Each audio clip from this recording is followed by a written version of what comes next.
Shalom, shalom, family. We're going to do this.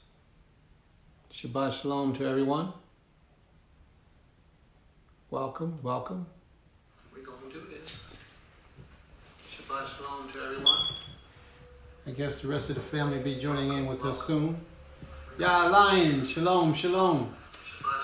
Got two more things to do. I guess the rest of the family will be joining in with us soon.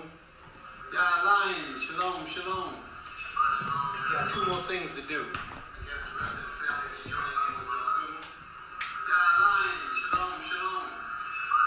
Got two more things to do. All right, shalom, Hakeem.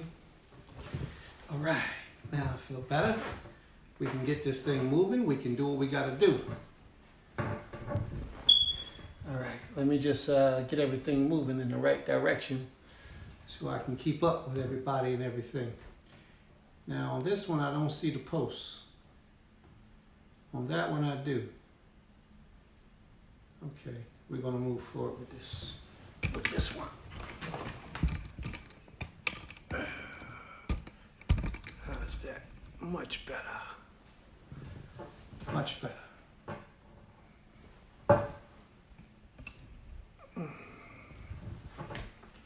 All right, what I'm gonna do, my brothers, I wanted to close this one out and start back up again, but so many people are running into the room now.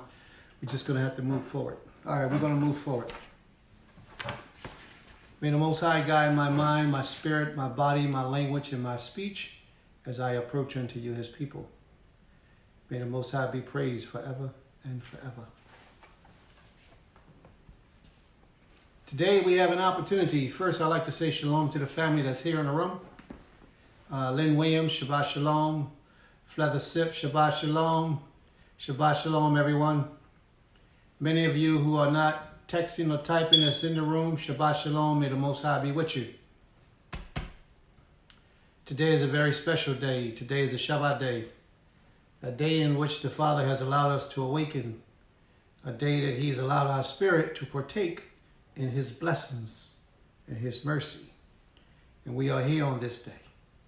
Remember, family, what you can do is you can type your questions or your concerns into the room, and Creator willing, we'll be able to address those questions. We'll answer them to the best of our ability.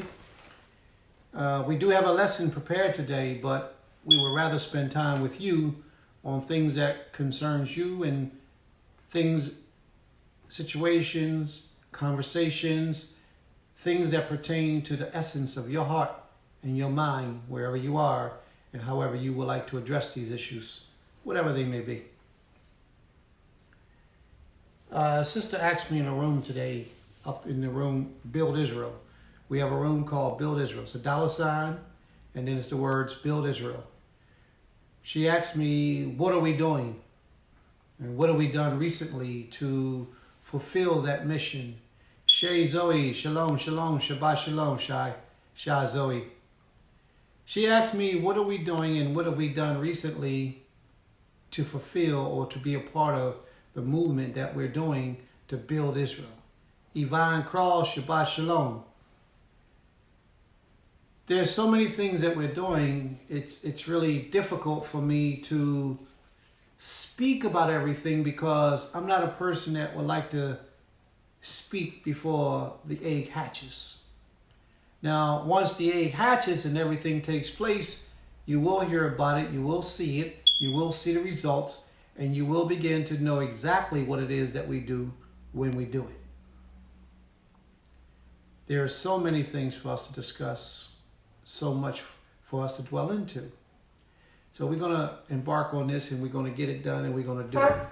Just give me 1 second so I can make these adjustments here.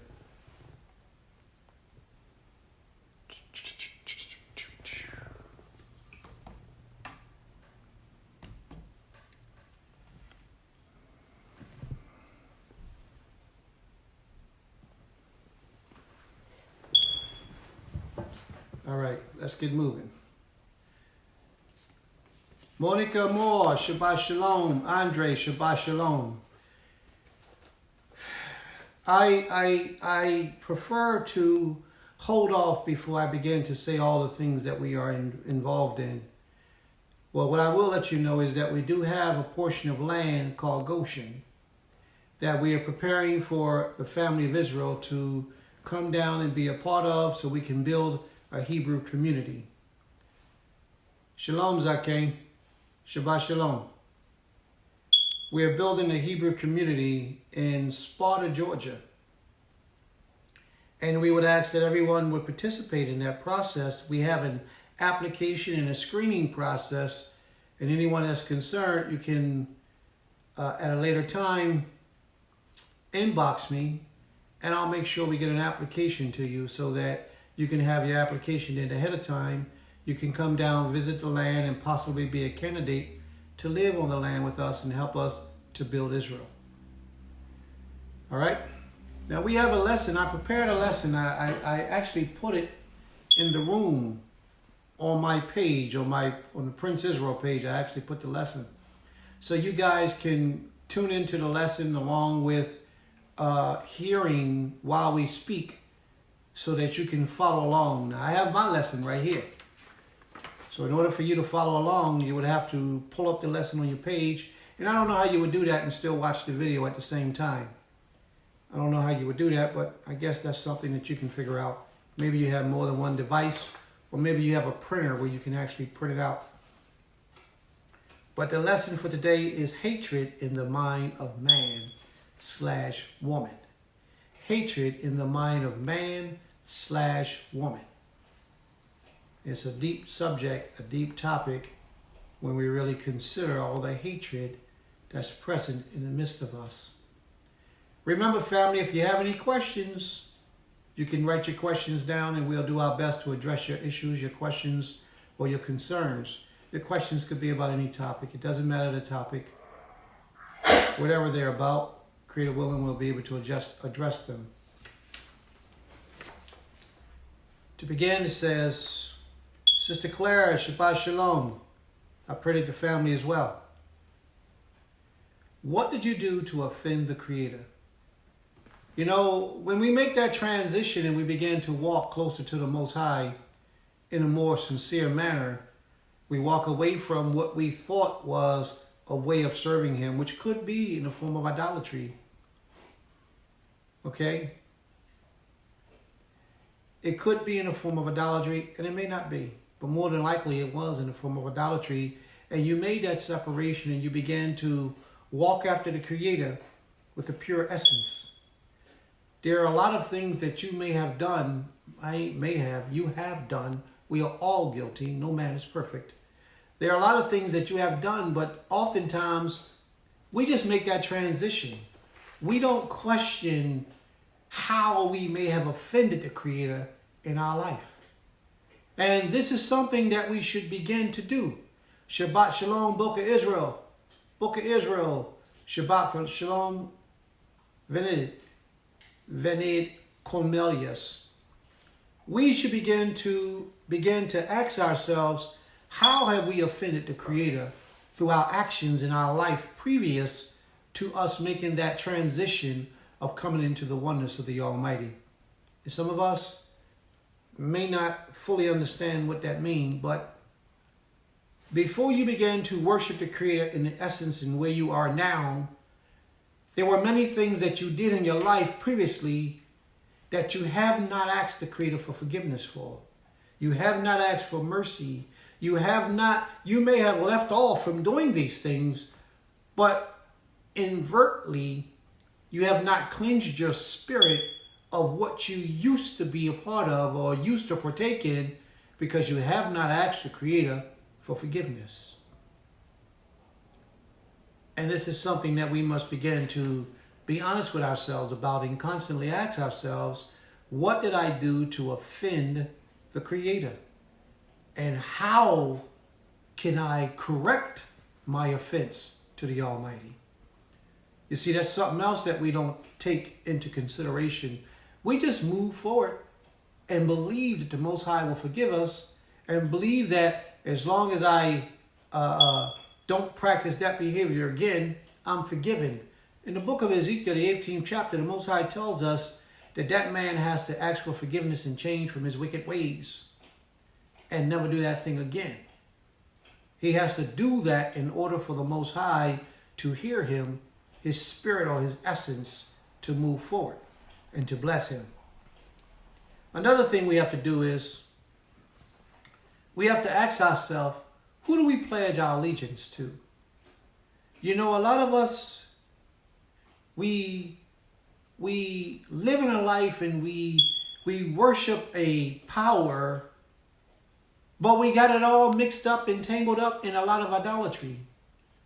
And we have to ask ourselves, who do we really give our allegiance to? If it's the Most High that you give allegiance to, then you shouldn't be praying in nobody else's name but yours. Shabbat Shalom, Ishi.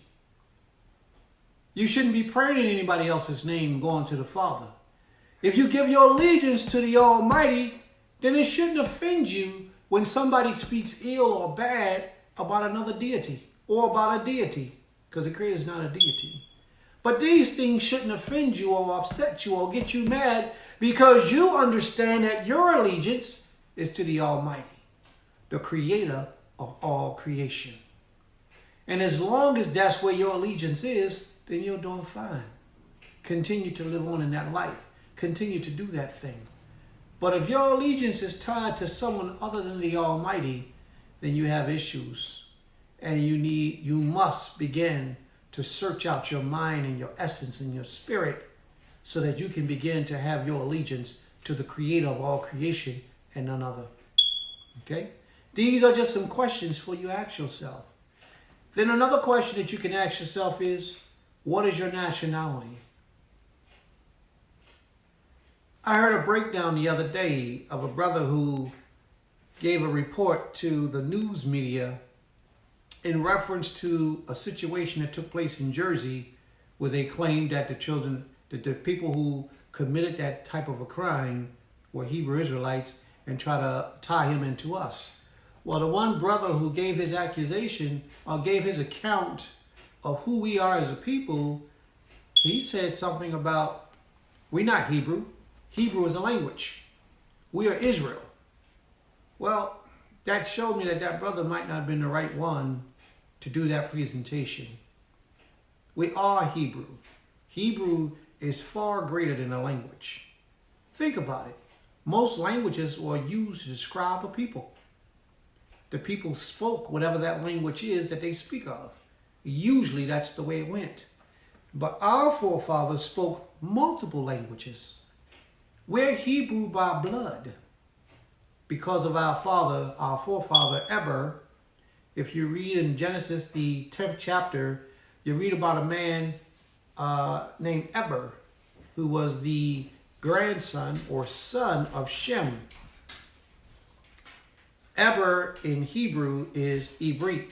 Ibrit and Eber is the same exact word translated down into the English language, Hebrew. That's where our generational bloodline began. He begot Peleg and Serug and begot Tahar, Abraham's father, and then they begot Abraham, and then this is how this thing began with us. Abraham had our forefather Isaac, and Isaac begot Jacob, and Jacob begot the 12 children of Israel who begot us. All right? So now, Hebrew is your nationality. Israel is the family of Hebrew that you belong to. Muslims that are born out of the house of Ishmael are Hebrew. They are Hebrew. They are not Israelites, but they are Hebrew. We are born out of Jacob, out of Israel. So we are Hebrew by Abraham and Israel by Jacob. Okay? A lot of people don't understand this.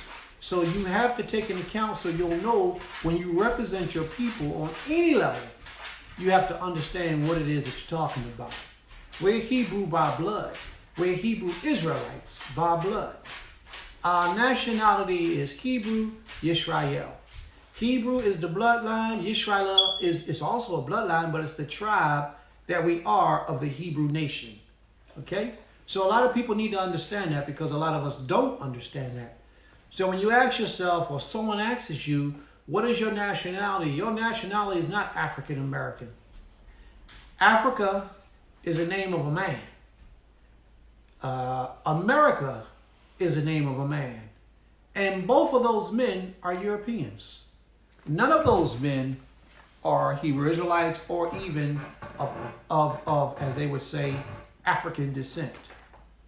This conversation can go on and on and on, and we can get deeper and deeper and deeper into the conversation. I think I served my purpose when I explained to you that you are Hebrew and you are Israel, and why you are that. Another misconception that I hear a lot of people speak about, and I need you to go do the research to edify yourself, is that our people came over here just 400 years ago on the slave ships. That is only part of our history. Ro, shalom, shalom, Shabbat shalom, Ro. Flether sip, Shabbat shalom. That's only part of our history. There are a lot of us who came over here on slave ships, a lot of us, but we were here in the Americas, that they call it, way before slavery was even introduced. Way before the European man even came here in this land. We, the children of Israel, were here. This is how they find the almanac, that big black African symbol buried in Mexico. This is how they find this and dig it up and find it, because we were here. This is how they found the 10 Commandments written and engraved in stone, buried, because we were here. The Indians were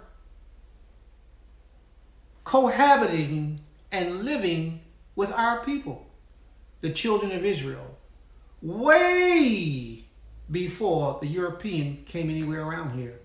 That's why a lot of the Indians' blood is mingled in with our blood in a lot of our people.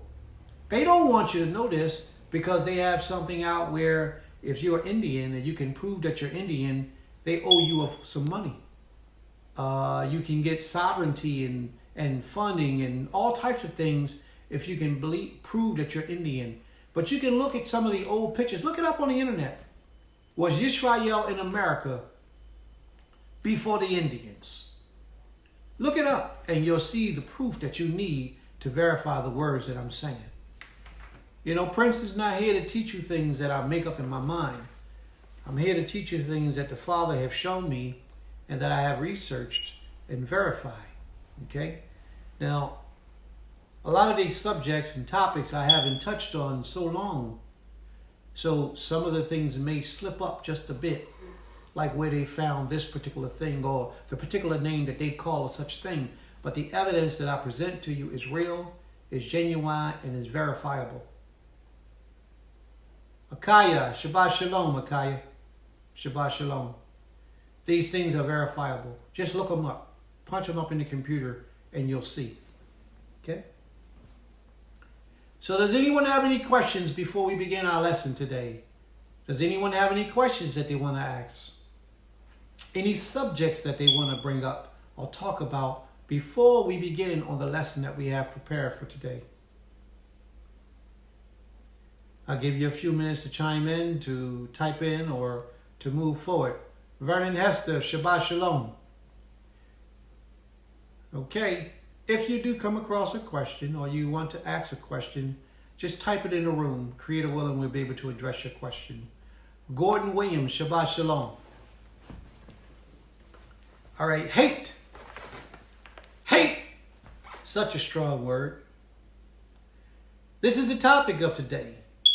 Such a small word, but it has such a major impact when spoken into the ears of the one being spoken to. Many people use it, not knowing the full impact or the strength or force that accompanies this word. A lot of people don't understand the power of the tongue. They don't understand the impact that goes beyond when you use strong negative words against others. Sometimes people say it out of emotions or the fit of rage as they call it, or whenever they get into that emotional stage and don't really mean it or don't think that they really mean it. But you should never say things that you don't mean to people, especially those who are your loved ones. Okay? The question is, who do you hate? And why? A lot of us dislike people, and we will have animosity toward people for many years, and we'll, like certain neighbors will have, and we won't speak to them or we won't deal with them. And this will go on for so long that oftentimes you forget where the original source of the problem came from. You forget why you didn't like this individual or why you didn't like this person, because it has been so long since the situation arose. You just know that you don't like the person. Think about it. Why do you hate that individual? Princess Israel, Shabbat Shalom. Ask yourself, what has this individual done to me to cause me to dislike or show hatred toward this individual to a level where I don't even want to speak to the person? See, that's the psychological mind state that the Europeans have given us to keep us separated from being able to move forward together as a people. Roger Porter, Shabbat Shalom. Ask yourself, do you think that this is the way in which the Creator himself would like for us to be? Do we think that the Creator would be satisfied or pleased with us having so much hatred buried inside of our hearts toward each other and toward others? You have to ask yourself that sometimes. Not enough of us question ourselves. What did I do to offend the Creator? Who do I pledge my allegiance to? And what is my nationality? Hate. Why do I hate? And who do I hate? And lastly but not least, does this hatred that I hold in my heart please the Creator for me having this hatred? The definition of hate: to feel extreme enmity toward, to have a strong aversion or dislike toward, an intense hostility and averse towards someone, usually derived from fear, anger, sense of injury, or lack of confidence in one's own self and one's own ability. Now, that last one rings a bell. A lot of us dislike others, and sometimes, family, you'll meet people who dislike you for a reason that they don't even understand. You have to remember that this is a spiritual war that we are in. Spiritual warfare.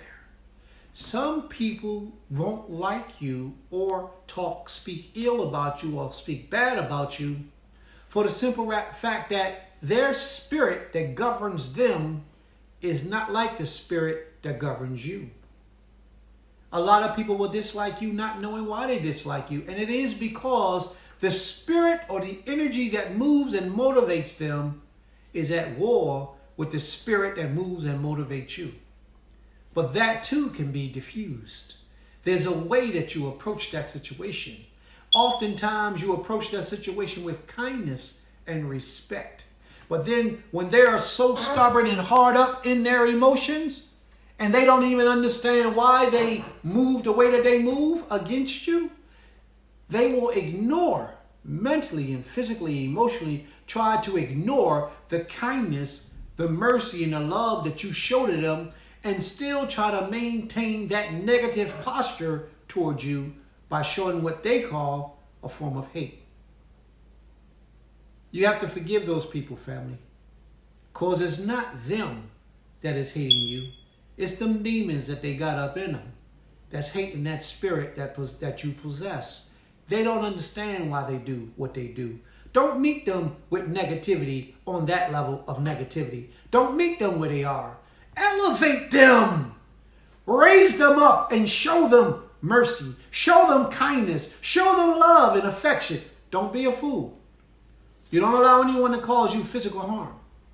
So you do these things, but you exercise the right to be wise and look and be careful to make sure they're not trying to cause you physical harm. See, they can say anything verbally that they choose. Whatever they wish, it's okay.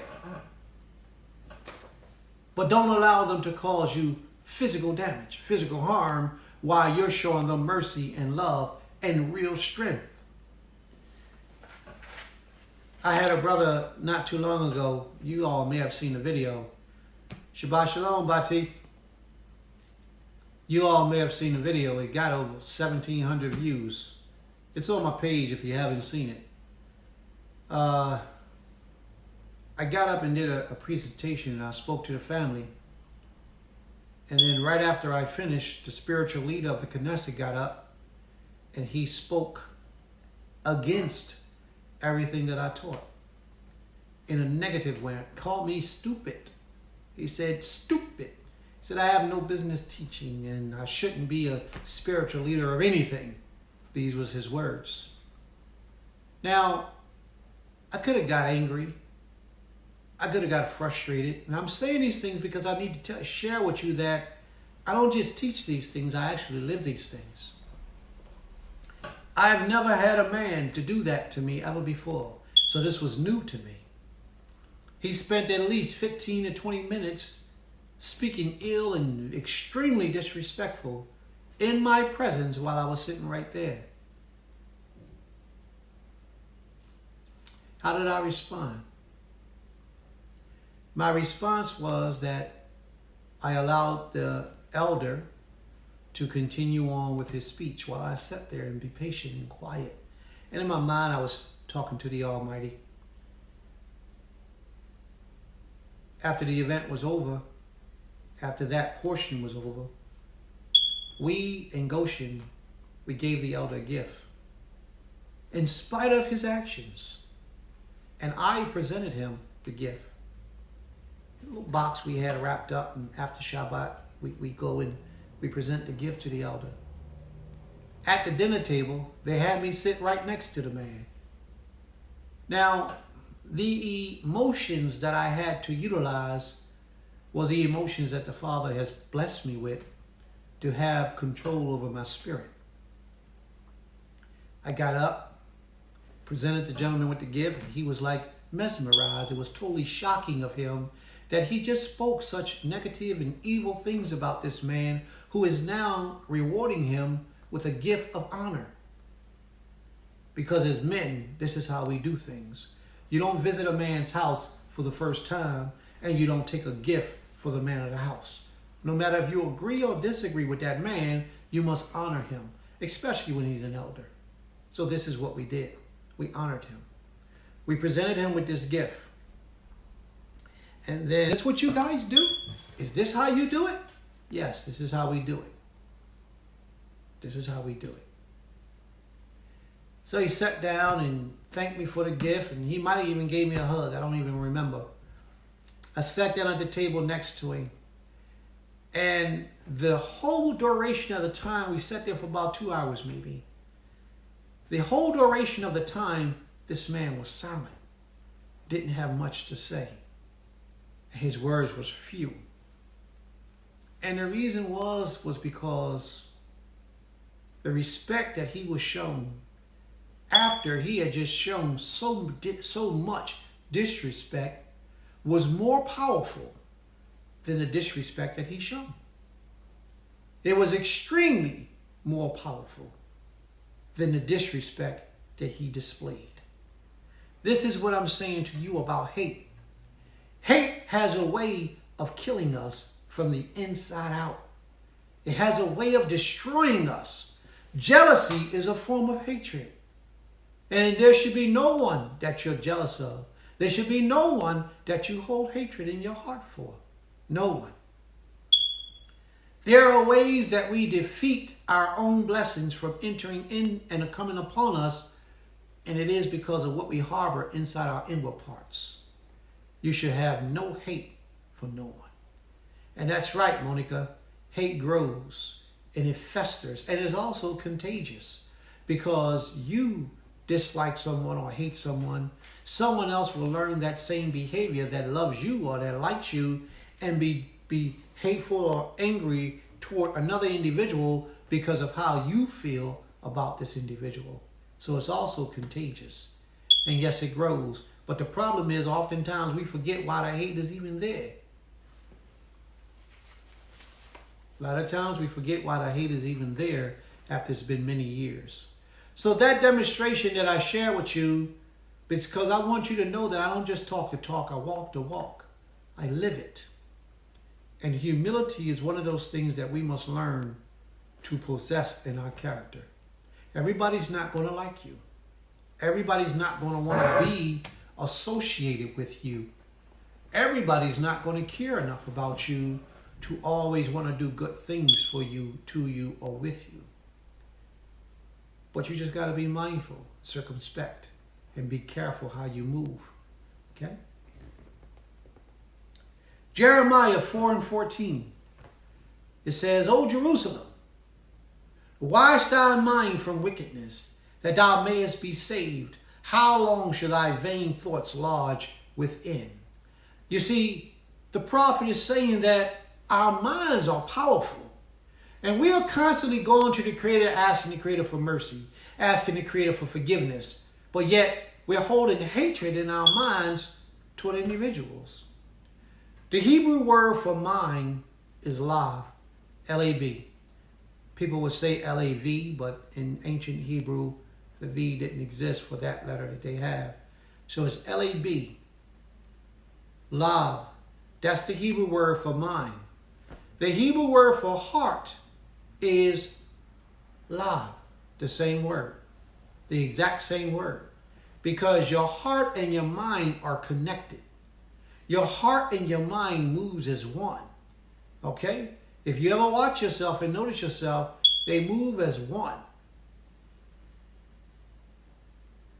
That's right, Bati. It gets harder. Humility is hard, but it gets easier the more you practice it. You're absolutely correct. Your heart and your mind, they function the same. They move as one. You ever have something happen and you see it with your eyes, but you feel it in your heart? You ever heard the term heartbroken? Your heart don't get broke.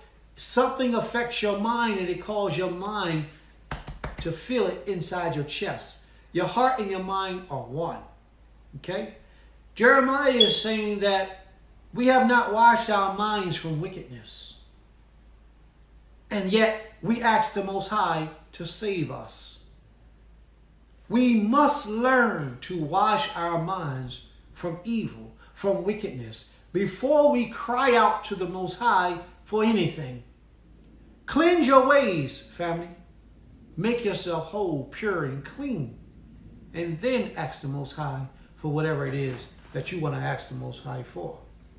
How long shall thy vain thoughts lodge within thee? How long before you do an assessment of your behavior, an assessment of your character? How long before you really get to know yourself before you change your evil behavior? Now, a lot of people on the Shabbat day, they act super righteous. And when the Shabbat day is over, they put back on that nigger uniform. And I say nigger, I'm using the right word, nigger. I mean that, nigger. That ignorant uniform. That bad behavior uniform. It has nothing to do with the color of your skin. It has everything to do with the way that you conduct yourself and how you move in and out and throughout the earth. That's what it means. And what I mean by nigger is that a lot of us get arrogant, haughty. We show hatred. We show distrust. We have no love in our hearts except the things that we choose to have love in our hearts for. Well, we got to get past this, family. We have to learn self-discipline, self-control. We have to learn how to do the things that the Father has for us to do. And Jeremiah gave us a hint. Jeremiah says once again, O Jerusalem, wash thy mind from wickedness, and that thou mayest be saved. How long shall thy vain thoughts lodge within thee? We're reading that portion from Jeremiah 4:14. Now we're going to move down to Jeremiah 17:9. Jeremiah 17:9 is a famous old saying that a lot of you are going to be familiar with, but just maybe didn't know where it was. Jeremiah 17:9 says, the mind is deceitful above all things and desperately wicked. The mind is deceitful above all things and desperately wicked. It says, who can know it?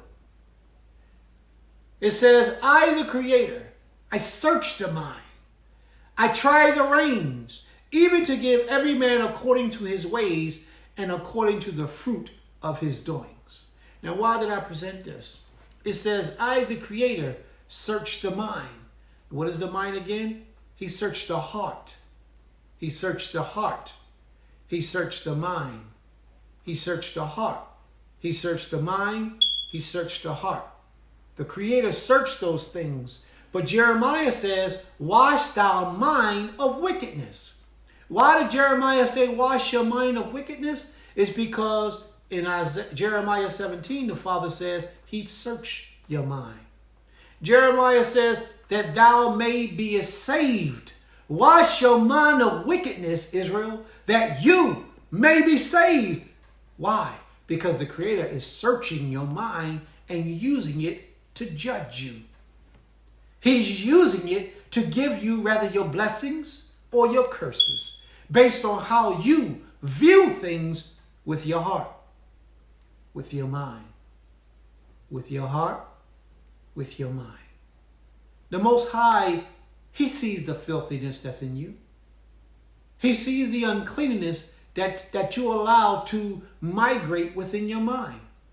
And your portion is to rid yourself of evil against your brothers and your sisters. And those who have not done you harm and who have not done evil against you, rid yourself of these things. Okay?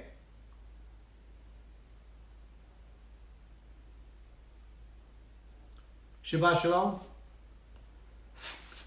Are we still live, family? Mine's is showing that we're not here. Can someone type something in the room just so I know that we're still live?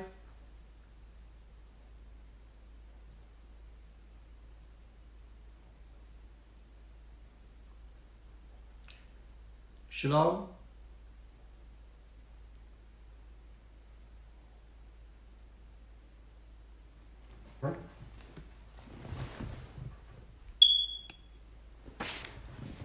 Shalom, are we still live? Okay. Shalom, Moshe Emmanuel. Shabbat Shalom. My Wi-Fi just kicked out and now I'm on cellular. So please forgive me for that.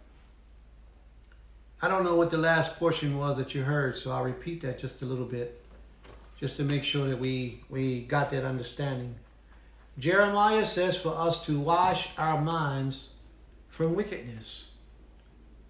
Wash our minds from wickedness. He says for us to wash our minds from wickedness because the Most High uses your mind to judge you. He uses your mind to search out your mind to see where you are at in your level of understanding. You see? And we must prepare ourselves for the Most High to receive us in the best form and fashion we can in the form of righteousness. And righteousness does not mean perfection. That's where a lot of people make their mistakes. That's right, Antonia. Watch that evil mind. A lot of us think that a righteous man is a perfect man, and it's not true. A lot of people think that a righteous woman is a perfect woman, and it's not true. We all make mistakes, and some people fall at different times or another. But our integrity is what the Father uses to judge us. Based on our integrity, the thoughts of our minds as we move in righteousness before the Creator. You know, they are very important. Leviticus 19 and 17. And it says, thou shalt not hate thy brother in thy heart. Thou shalt in any wise rebuke thy neighbor and not suffer sin upon him. Thou should not hate thy brother in thy heart, in thy heart, in thy heart, in thy heart. You should not hate your brother in your heart, in your heart, in your heart. You shall not hate your brother. There are many Israelite brothers and sisters that walk around showing disrespect toward each other because we have a different views of opinion. I might believe in the Tanakh only, and you believe in the Greek writings only. But yet we both know that we're Hebrew by blood. But I don't like you because of your beliefs. So I begin to grow a hatred for you because of your beliefs. This too is evil in the sight of the Most High. Shabbat Shalom, Carlin. We are not to show hatred in our minds toward our brothers or our sisters for any reason. And if you see anybody, rebuke your neighbor. If you see anyone who is acting on this behavior and you don't say anything about it and they die in that ignorance, their blood is on your hands. That's the laws of the Creator. So if you got brothers and sisters that's constantly bickering and talking negative about other brothers and sisters, you should speak against that to them. Listen, we got enough problems in this nation. We can't keep talking negative about each other. We have to begin to elevate and help each other and motivate and help each other. We have to begin to do these things. And a lot of us won't. That's correct. They think they're better than you, but the problem is that they're really envious of you. A lot of people who think like that are really jealous or envious of you or have hatred for you for some reason. And we don't understand it, so we retaliate. We throw it back at them, and you don't need to. You don't no need to. Ignore it is what I'm saying to you. And treat that person with kindness and respect, love, loyalty, and honor. Do not become as they are. For if you become as they are, you will never help them to accelerate to be better than their present condition. And we as Israel, we're supposed to teach each other how to walk in this walk. Okay? Proverbs 29 and 27. Remember, family, if you have any questions, you can type your question in the room. An unjust man is an abomination to the just, and he that is upright in his way is an abomination to the wicked. This is why they begin to dislike you or hate you. Because you are a just individual.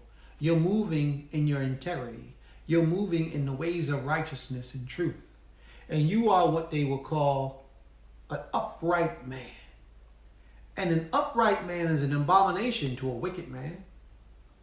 They don't like to be around you. They're going to talk bad about you like you think you're better than them. And it's not about that. It's their spirit inside of them that's fighting a war against the spirit that you possess. You have to remember that, family. Proverbs 16 and 27. He that is slow to anger is better than the mighty, and he that ruleth his spirit than he that taketh a city. That we have to remember. He that is slow to anger is better than the mighty, and he that ruleth his spirit, his attitude, his conduct, the way he moves, is better than a man who has taken a city.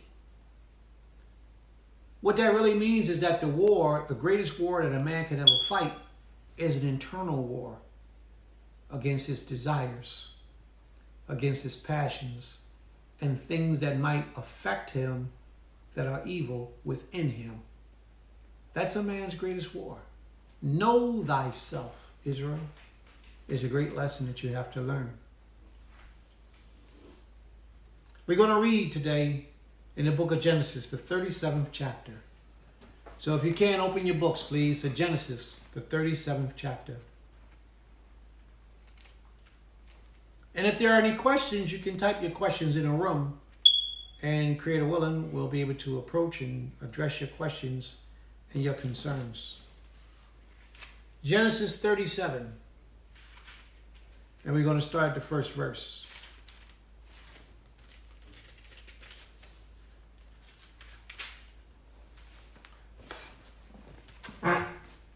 Ready?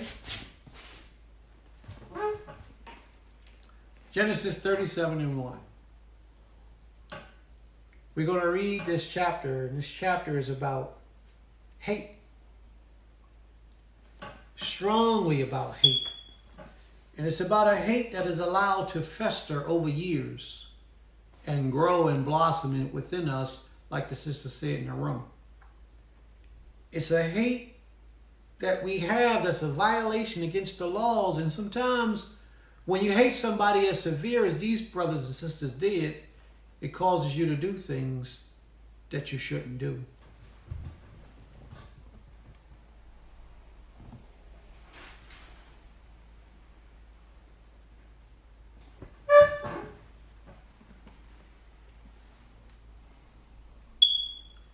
Genesis 37 and 1.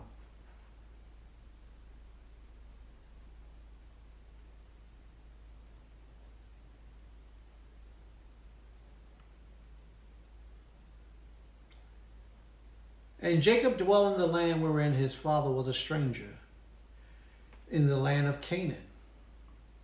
These are the generations of Jacob. Joseph, being 17 years old, was feeding the flock with his brethren. And the lad was with the sons of Bilhah and with the sons of Zilpah. Now Bilhah means who is old or confused. Bilhah. And Zilpah means distillation from the mouth.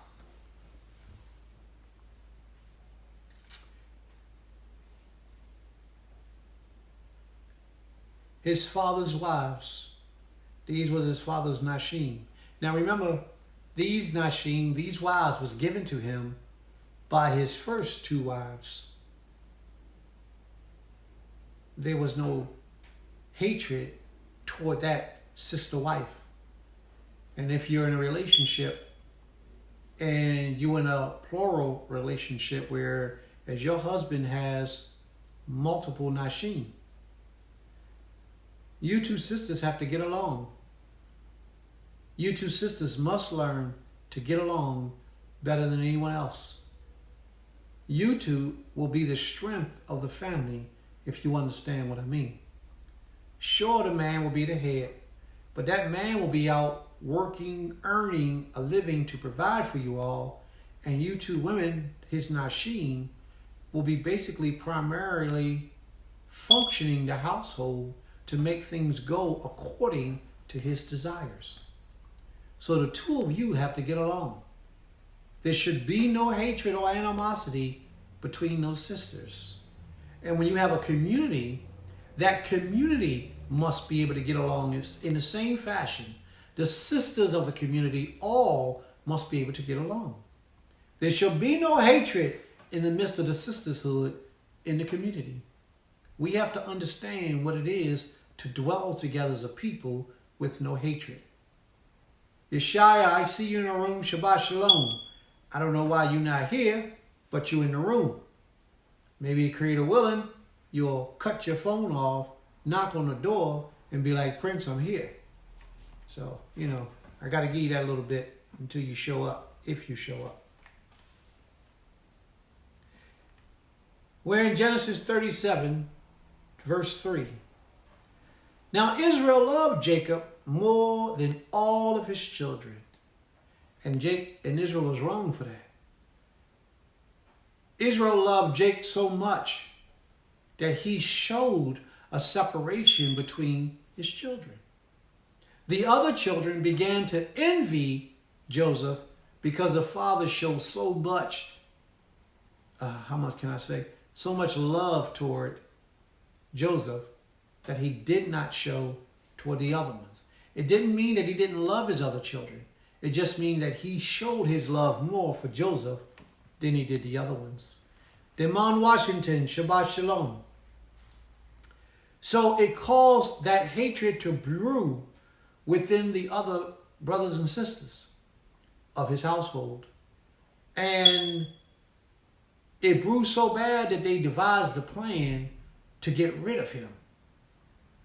They devised a way of getting rid of him so that, one, it would hurt the father for showing so much love toward him, but two, it would stop him from telling on them because he was the favorite of his father. You know, he's going to tell his father everything.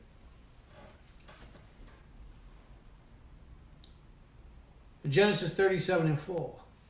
And when his brethren saw that their father loved him more than all of his brethren, they hated him and could not speak peaceably unto him. Now, it wasn't Joseph's fault that their father loved him more. It wasn't his fault. But yet his brothers began to grow a hatred for Joseph because of it. That's why it's not good for the parents to show favor over one child unto the other child. It's not good. Even if you feel that way, you don't let it be known through your actions to your children. Okay? And Joseph dreamed a dream. And he told his dream to his brethren, and they hated him yet the more. Now, they already had a dislike toward him. They hated him, as the book says. Then he has a dream, and he goes and he tells them the dream that causes him to appear as if he's better than them, if he's going to be their ruler. He's greater than his mother and father. So this... Hold, please. Hold. Boy, here now. Bo. Bo. Bo. 1 second, please. Bo.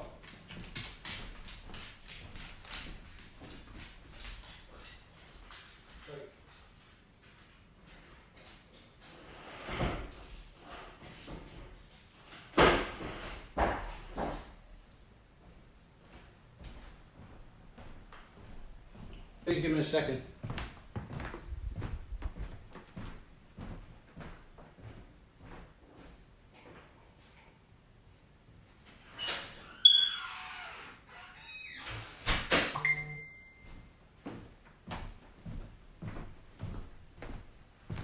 Okay, please forgive me. Naya, Shabbat Shalom, Naya. Shabbat Shalom.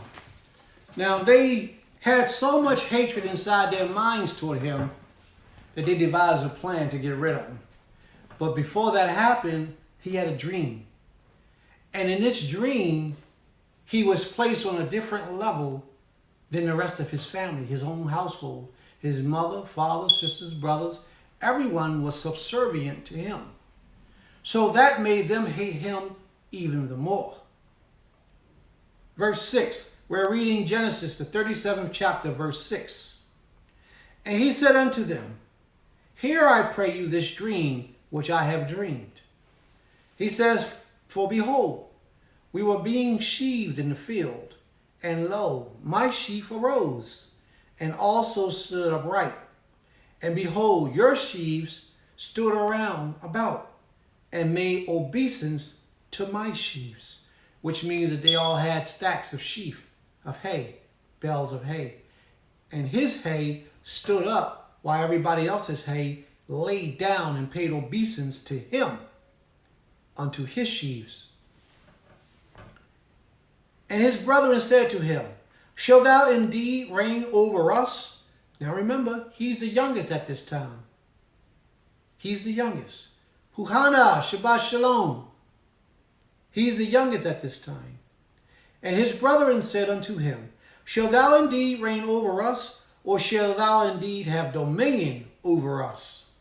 And they hated him yet the more for his dreams and for his words. He had a severe hatred going on. They despised him completely.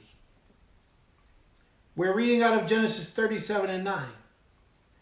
And he dreamed yet another dream, and told it to his brethren, and said, Behold, I have dreamed a dream more.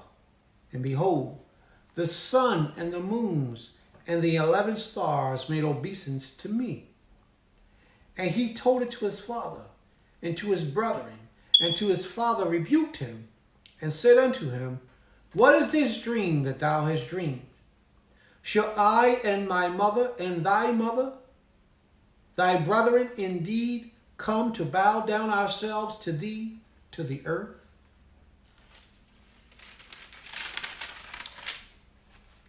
Shabbat shalom, sis. And his brethren envied him. So all those words that we read about earlier for the definitions of the word hatred, many of those words are displayed right here.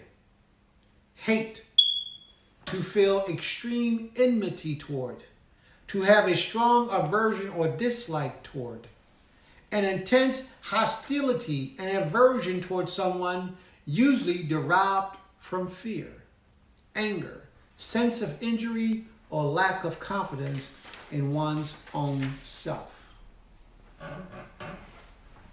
So these words are playing themselves out through the story here, where we see that Joseph's brothers envied him. They feared that his dream will come true and that he will rule over them. They despised him, and they're going to find ways of removing him from the equation, not knowing that they're doing the Most High's will. You see, family, you have to remember that a lot of times when people show dislike towards you and try to do evil things towards you, a lot of times it is the will of the Father. It's not that you don't fight against it. It's not that you don't try to avoid it. It's just that you have to learn to accept some things after you have fought your best fight and you still don't come up victorious. You have to accept sometimes that this is the will of the Most High. But that's only after you fight your extreme best fight to conquer and to win. Then you have to accept that this is the will of the Creator. Because when they throw him down in that pit, I'm sure he tried to get out that pit. He tried to do the best of his ability to get out of that pit, but he couldn't get out that pit. Shalom, Adara. Shabbat shalom. So what I'm saying to you, family, is that no matter what life brings your way, you always do your very best to conquer, to win, to achieve, and be the best that you can possibly be. You understand me? You don't just submit and take the easy road out and say, oh, well, it must be the Most High's will. I'm going to just let them beat on me. No, you fight against evil and oppression. You don't allow people to despitefully use you. You fight against those things, but you fight a righteous fight. Genesis 37, and I'm going to start at verse 11. And his brethren envied him, and his father observed the same. And his brother went to feed their flocks, their father's flocks in Shechem. And Israel said unto Jacob, Do not thy brethren feed the flocks in Shechem? Come, and I will send thee unto them. Now this is the Most High's will being put in place. Joseph didn't know. The brothers didn't know. Jake didn't know that this was the Creator's will for these things to happen the way that they happened. And he said unto him, Come, and I will send thee unto him. And he said to him, Here am I. And he said to him, Go, I pray thee, see whether it be well with thy brethren, and well with the flocks, and bring me word again. What is he asking him to do? He's asking him to be a snitch. Jake is asking his son that he loved so much to go and check to see if the other brothers are doing what they're supposed to do and if they're taking care of the flocks. And then come back and tell me if they're doing what they're supposed to do. That's a snitch. And Joseph fell right into it. So he sent him out on the valley of Hebron, and he came to Shechem. And a certain man found him, and behold, he was a wandering in the field. And the man asked him, saying, What seekest thou? And he said, I seek my brethren. Tell me, I pray thee, where they feed their flocks. And the man said, They are departed hence, for I heard them say, Let us go to Dothan. And Joseph went after his brethren and found them in Dothan. Dothan means the law or a custom. Dothan. Hebron means a society or friendship. Hebron means society or friendship. Dathan means a law or custom.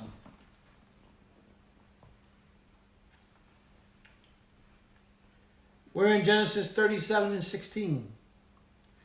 He said unto them, I seek my brethren, and tell me, I pray thee, where they feed their flock. And the man said, they are departed hence, for I heard them say, let us go to Dathan. And Joseph went after his brethren and found them in the law, in the custom, in Dathan. And when they saw him afar off, even before he came near unto them, they conspired against him to slay him. The reason being is because they have so much hatred in their heart. The Father says you shouldn't have hatred in your heart toward your brothers and sisters. And when they saw him afar off, even before he came near unto them, they conspired in their mind to slay him. And they said one to another, behold, this dreamer cometh. Come now, therefore, and let us slay him, and cast him into some pit, and we will say, some evil beasts have devoured him, and we shall see what will come of his dreams. So they're trying to prevent him from having his dreams or his prophecies to be fulfilled, where he will be put in a position of leadership and rulership over them. Prince Benjamin, Shabbat Shalom. MK, Shabbat Shalom. Come now, therefore, and let us slay him. And Reuben heard it, and he delivered them out of their hands, and said, let us not kill him. And Reuben said unto him, shed no blood, but cast him into the pit that is in the wilderness, and lay no hands upon him, that might rid him out of their hands, to deliver him to his father again. And it came to pass, when Joseph was come unto his brethren, that they stripped Joseph out of his coat of many colors that was on him, that his father made for him because of his love for him. They stripped him of it. Pret Adam, Shabbat Shalom. And they took him and cast him into a pit. And the pit was empty. There was no water in it. And I'm sure that when they did this, he fought to get out of that pit. But he couldn't get out of that pit. And they sat down to eat bread, and they lifted up their eyes and looked. And behold, a company of Ishmaelites came from Gilead with their camels bearing spices and balms and myrrh, going to carry it down to Egypt. Now the Ishmaelites was the children of Abraham. Hagar produced the Ishmaelites from Ishmael. They were merchantmen. They were traders. They were people who lived, as we would like to say today, in Saudi Arabia, in the Middle East, east part of the earth.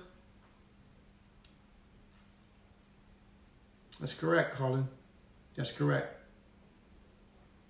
That's how we associate the Ishmaelites today.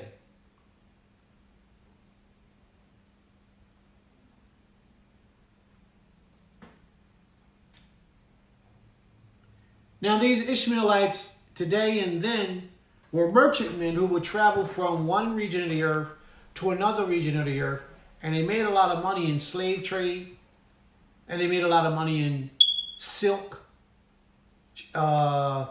in fabric, in certain things that you couldn't, and spices, certain things that you couldn't get in one location. They would go to another location, get bulks of it, and come back and sell it along the way, and that's how they made their money. Well, they had a lot of slaves as well that they would sell.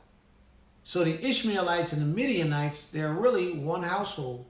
Midianites come out of Ethiopia. The Ishmaelites were Ishmael seed. They're really almost like they are one family in so many ways. And Judah said unto his brethren, what profit is this that we slay our brother and conceal his blood? Come and let us sell him to the Ishmaelites, and let not our hands be upon him, for he is our brother and our flesh. And his brethren was content. Then there passed by Midianites, merchantmen, and they drew and lifted up Joseph out of the pit and sold Joseph to the Ishmaelites for 20 pieces of silver. And they brought Joseph into Mitzrayim, into Egypt. Here you'll see Midianites and Ishmaelites being spoken of as being the same people. Okay? And Reuben returned unto the pit, and behold, Joseph was not in the pit.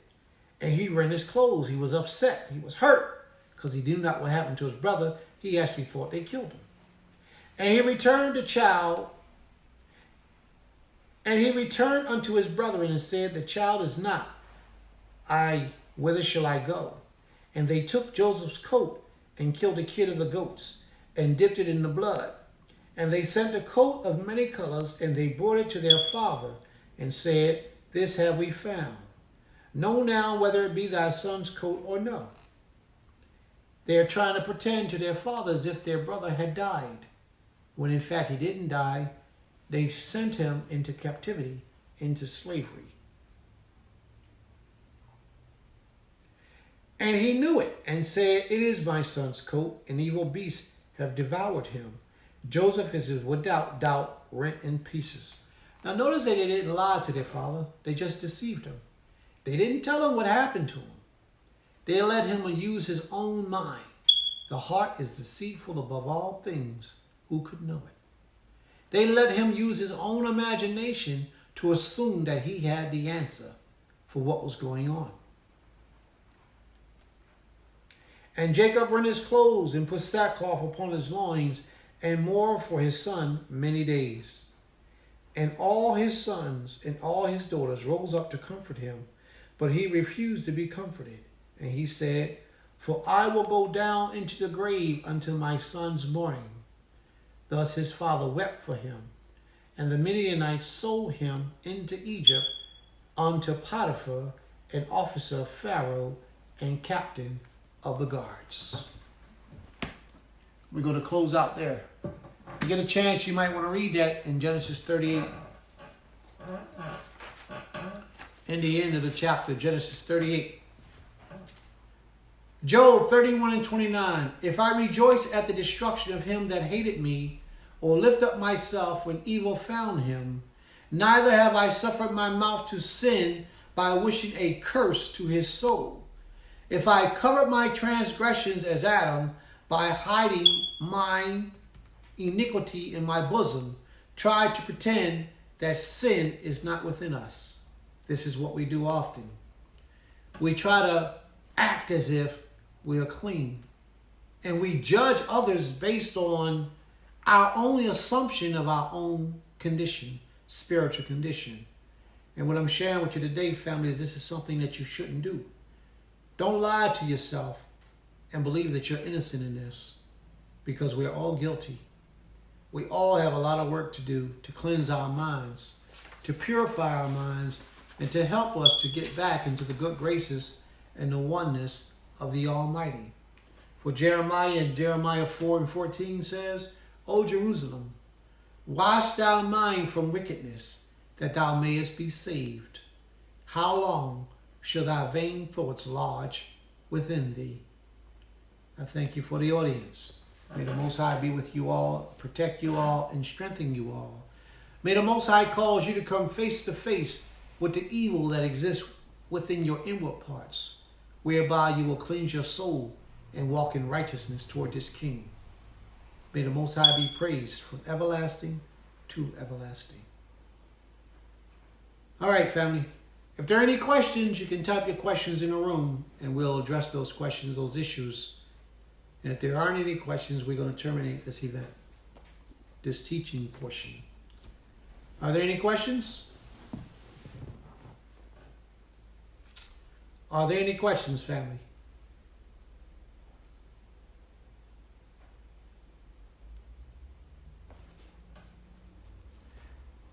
All righty. I believe we're done. May the Most High be with you all, and thank you all for coming in to participate in this lesson today. Shabbat Shalom Lekim.